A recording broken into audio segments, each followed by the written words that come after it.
हिरवी मिरची, आलं आणि कोथिंबीर हे मिक्सरमध्ये काढायचं. हे दही आहे, हे घट्ट लागलेलं आहे. हे आपण पाणी घालून, थोडंसं पाणी घालून घुसळतो आहोत. आता हे असं घुसळलेलं दही तयार झालेलं आहे. तर याच्यामध्ये मी ही आत्ता आपण वाटणाची पेस्ट आहे ती घालते आहे.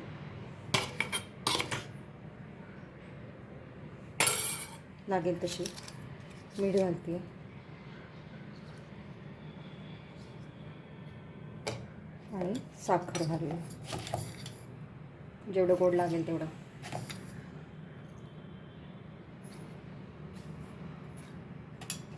आणि आपण जिऱ्याची पूड तर बनवून घेणारच आहोत, पण आतमध्ये पण थोडीशी घातली तर छान लागते.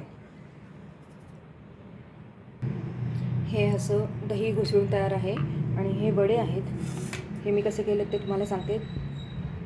मूग डाळ, उडीद डाळ आणि मसूर डाळ एवढी भिजत घालायची रात्री. सकाळी थोडंसं पाणी घालून वाटायची.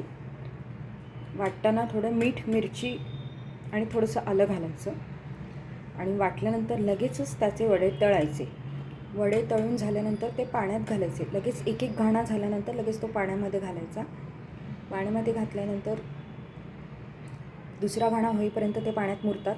नंतर पाण्यातनं ते वडे पिळून काढायचे हलक्या हाताने, आणि म्हणजे ते असे चपटे वडे होतात. आता याच्यावर हे सगळं दही घालायचं आणि फ्रीजमध्ये ठेवायचं. जेव्हा आपल्याला पाहिजे तेव्हा आपण फ्रीजमधून काढून ते खाऊ शकतो. आणि थोडी फोडणी हवी असेल तर मी आता हे उरलेल्या तेलाची फोडणी केली होती.